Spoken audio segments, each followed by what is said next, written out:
In 1906, two guys in Wisconsin started taking apart customers' cars at night just to see how the engines worked. They built one of the most important industrial engines in American history.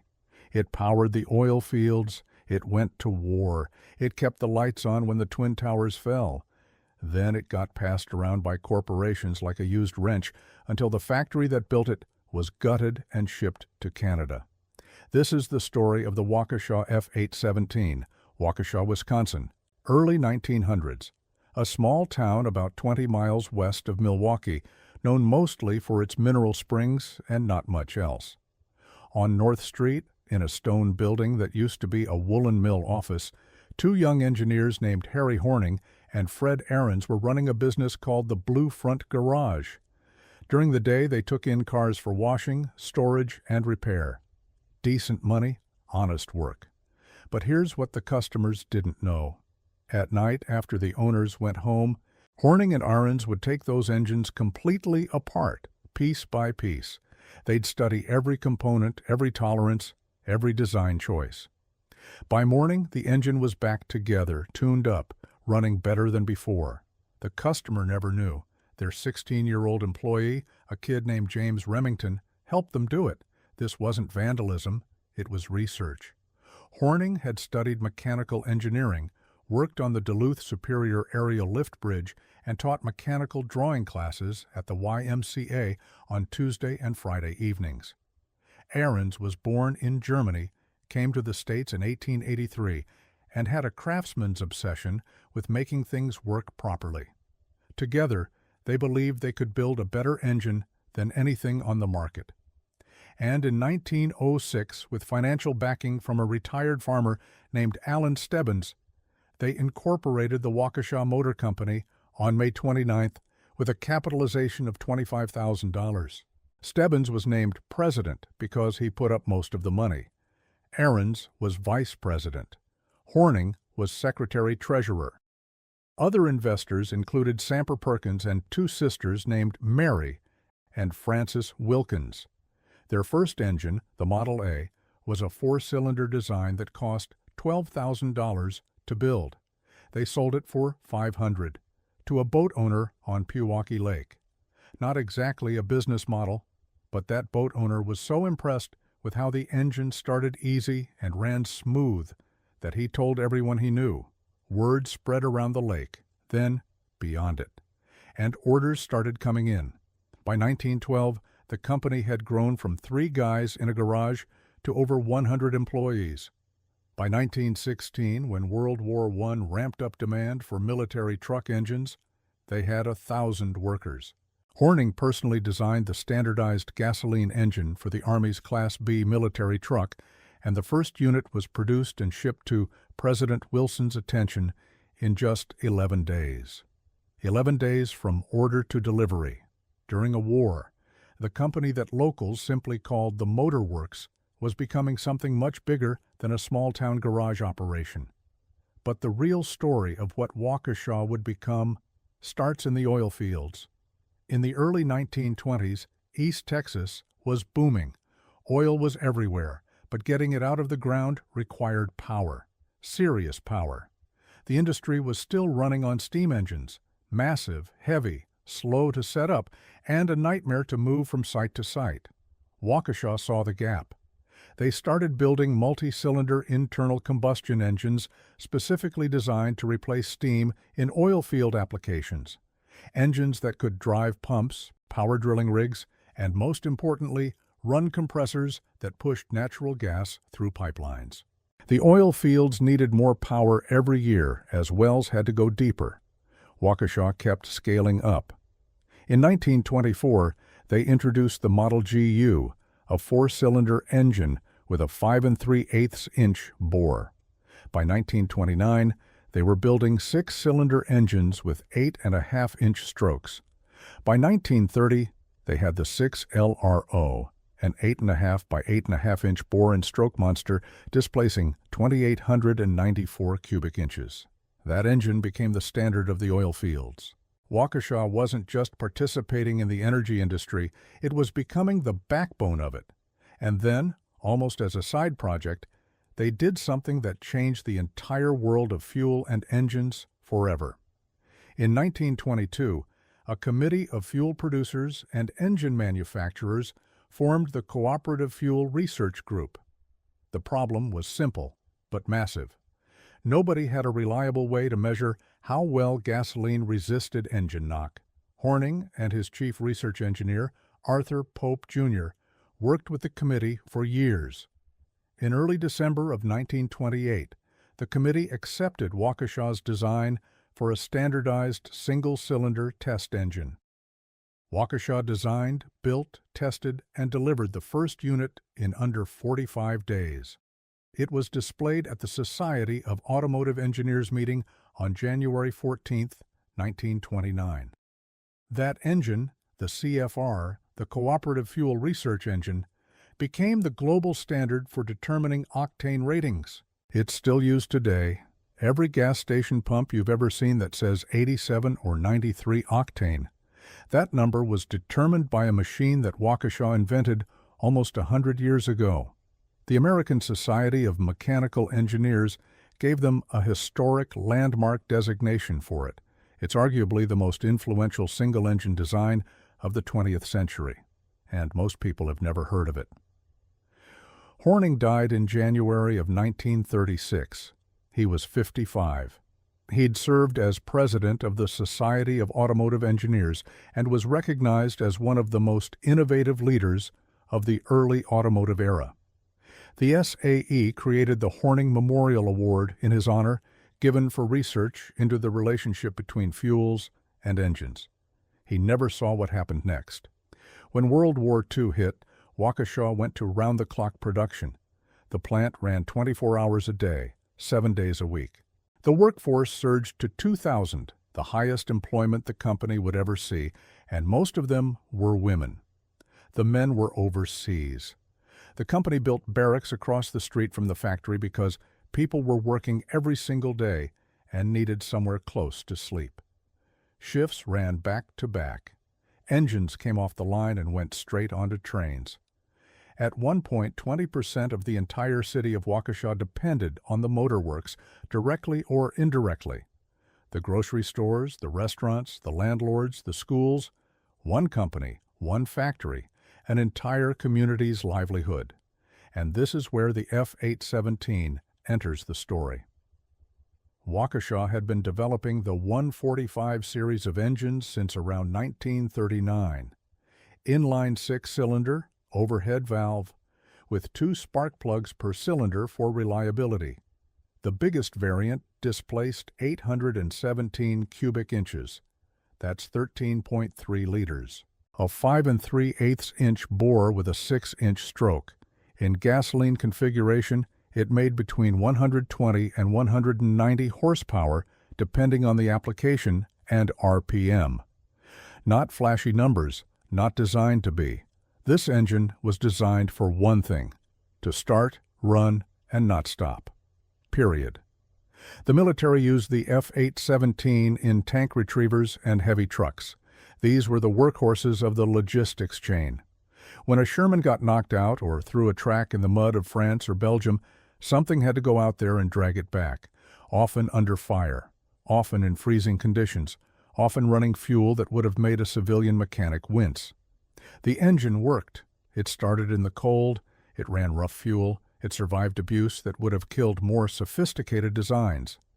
The military didn't need elegance. They needed dependability, measured in tens of thousands of units. But the F-817's real career was just getting started.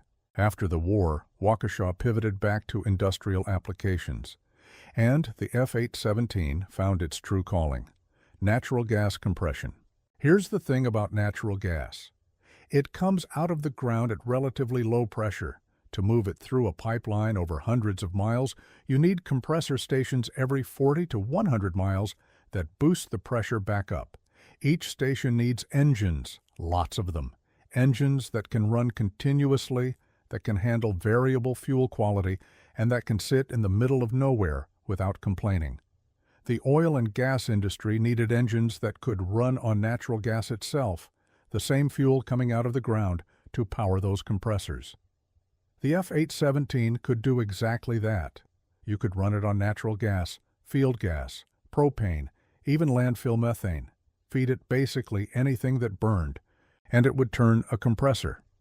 It was the right engine at the right time for an industry that was about to explode.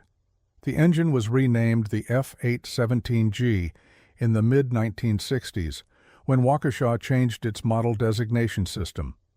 The 145GZB became the F-817G, same engine, new name badge.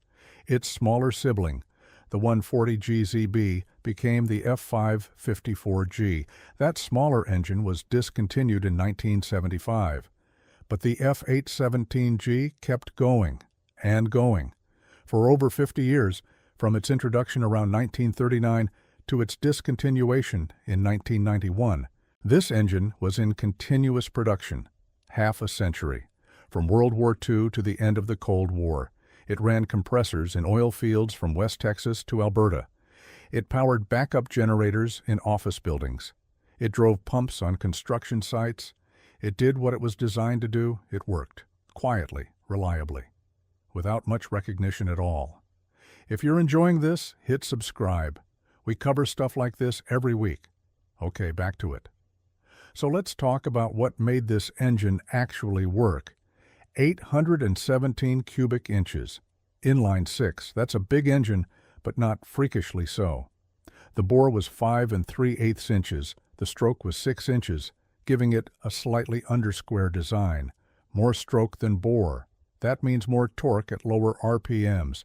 Exactly what you want for driving a compressor or a generator at constant speed. It didn't need to rev. It needed to pull. The overhead valve design was straightforward for the era. Push rods, rocker arms, nothing exotic. But here's the detail that mattered. 2 spark plugs per cylinder, 12 spark plugs total on a 6-cylinder engine. Why? Reliability.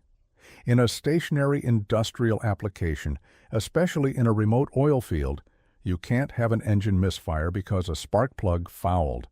With 2 plugs per cylinder, if one fails, the other keeps firing. The engine keeps running. Downtime in an oil field doesn't just mean lost production. It can mean pressure drops in pipelines, flared gas, and regulatory violations. The engine has to run. The F-817G in its natural gas configuration was naturally aspirated. No turbo, no supercharger, just displacement doing the work. At 1600 RPM, it produced about 120 horsepower. Push it to 2000 RPM and you got 190. These were continuous duty ratings, not peak numbers. This engine was rated to produce that power every hour of every day for tens of thousands of hours before overhaul. And overhauls happened. These were not disposable engines. When the time came, you pulled the heads, replaced the rings, checked the bearings, and put it back to work. Parts suppliers like Jobbers Incorporated in Philadelphia built entire businesses around keeping F-817Gs running. Pistons, rings, rod and main bearings, gasket sets, oil pumps, water pumps, crankshafts, cylinder heads. A complete parts ecosystem existed for an engine most people have never heard of.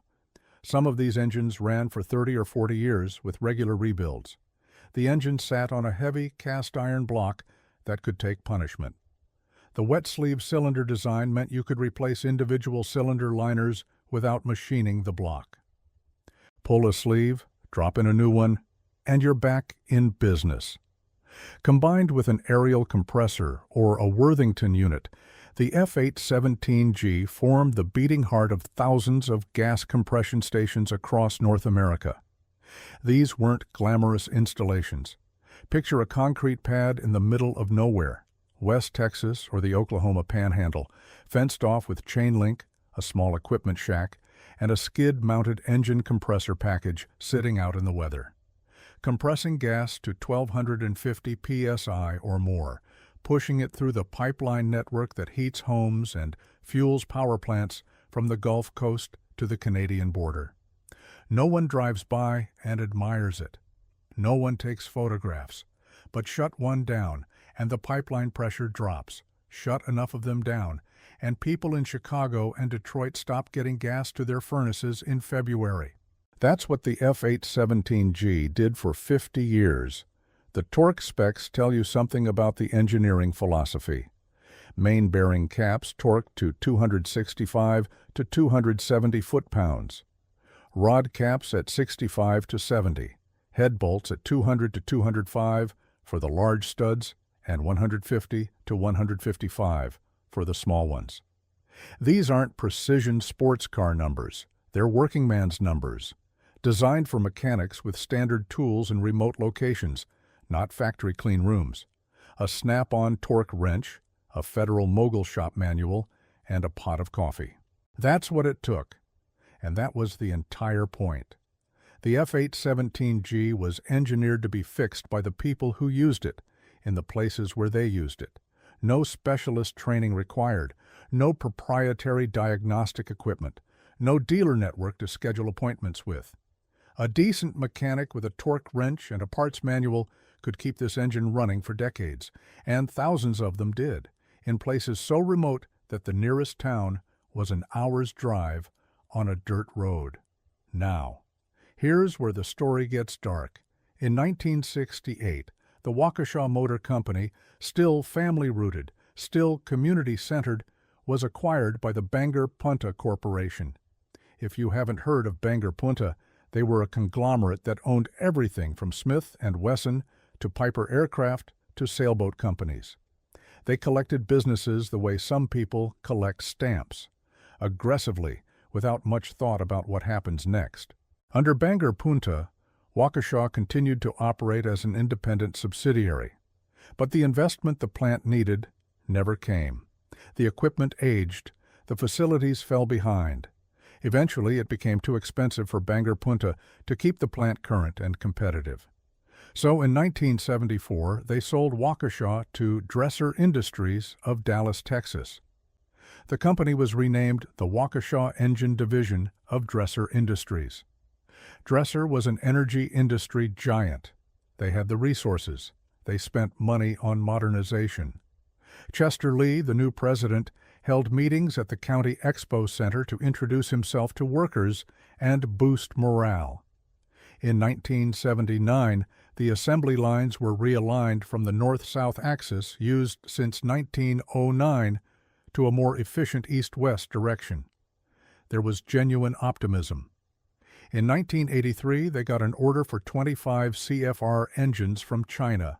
Things looked good. But then Ben Stewart became president in 1984. Stewart was a Dresser veteran, and he told reporters something that sealed the F-817G's fate.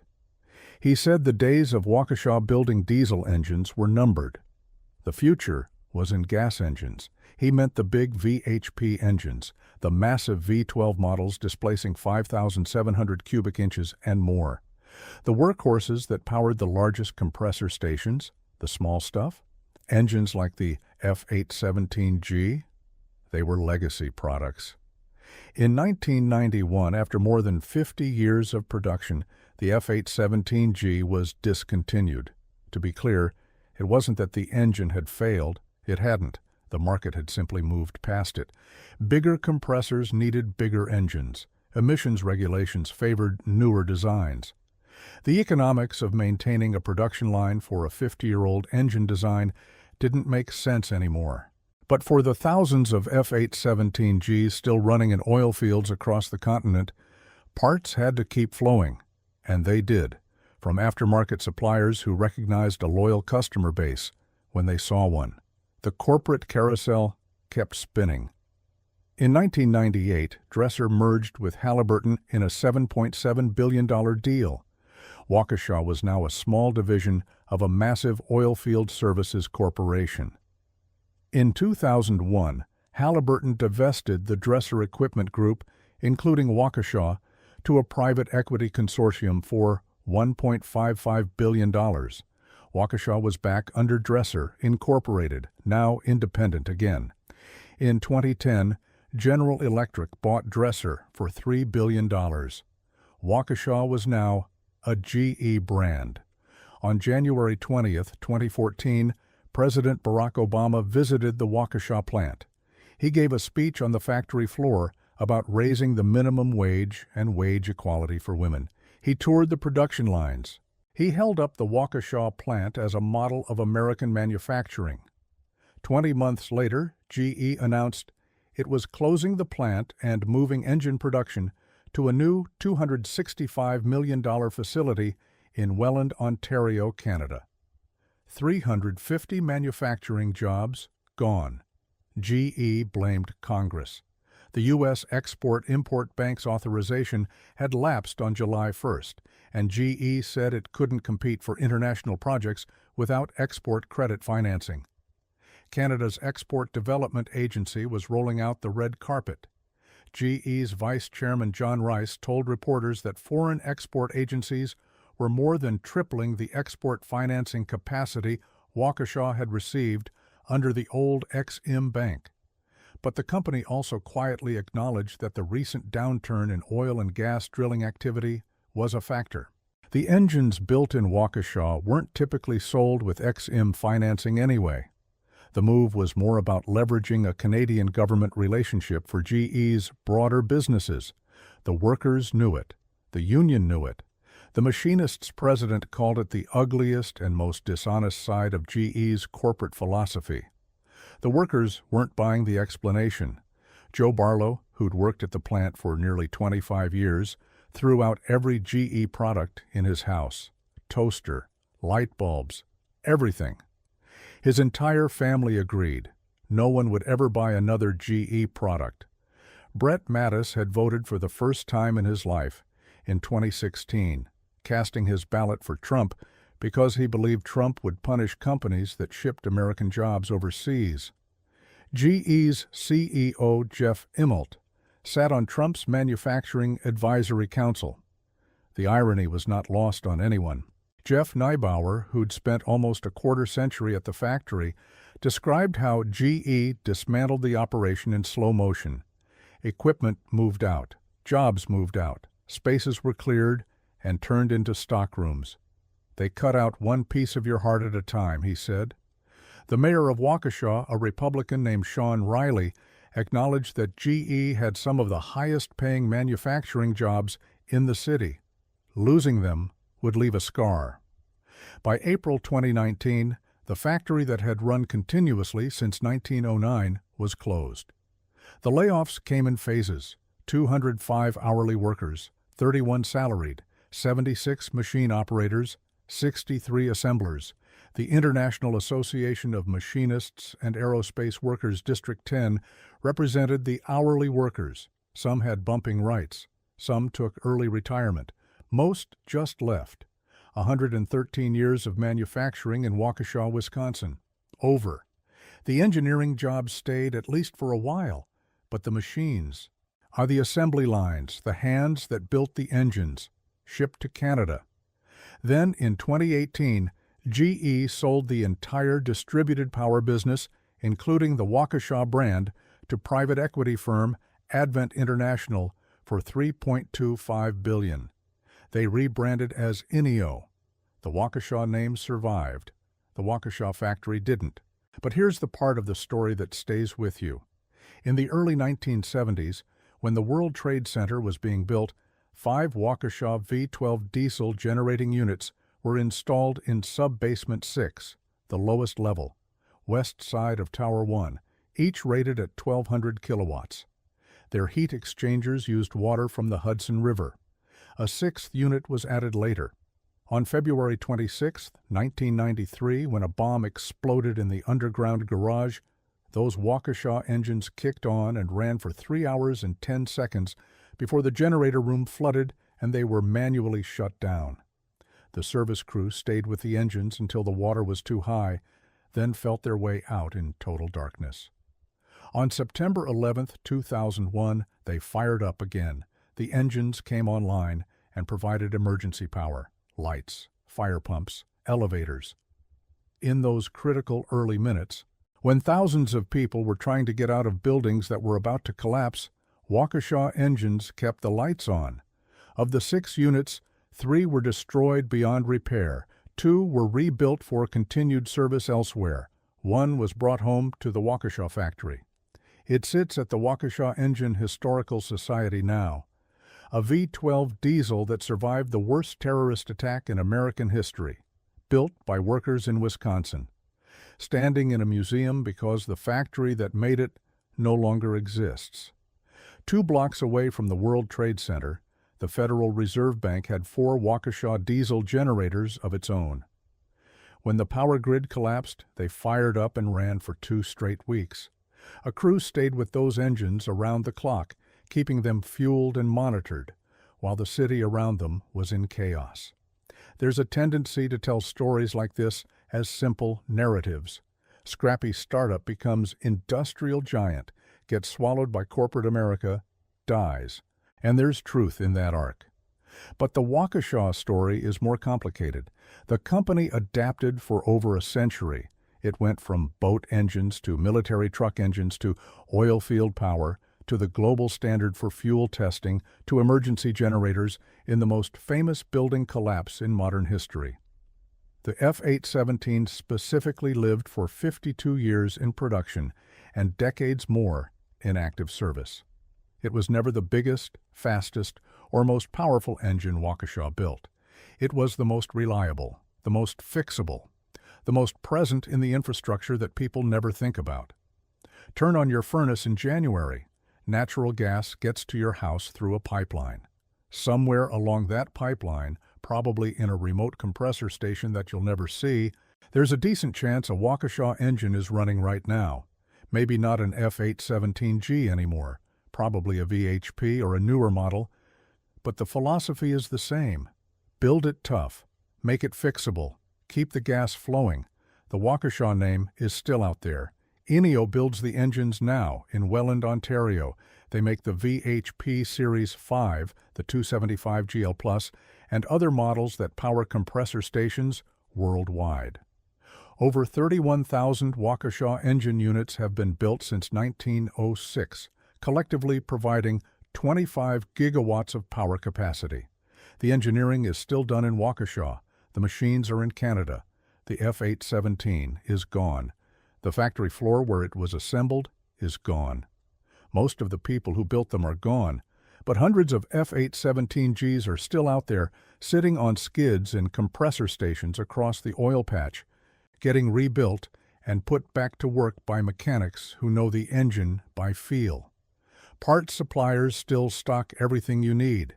The engine that started in a wartime factory, went to work in the oil fields, and never really stopped. It just stopped being made, the way a lot of American things stopped being made. Not because they failed, because the math changed, because the ownership changed, because someone somewhere decided the numbers looked better in a different country. The engine didn't die. The commitment to building it did. Harry Horning started with a $12,000 engine he sold for $500 to a guy with a boat. 120 years later, the company he started from midnight teardowns of customers' cars has produced engines that collectively power 25 billion watts. The building where it all began still stands on North Street, the Blue Front Garage. You can go see it, and there you have it, the Waukesha F-817. An engine most people have never heard of that quietly kept America's energy infrastructure running for half a century. If you've ever worked on one, or you know someone who has, I'd love to hear about it in the comments. And if you made it this far, go ahead and subscribe. We do this every week.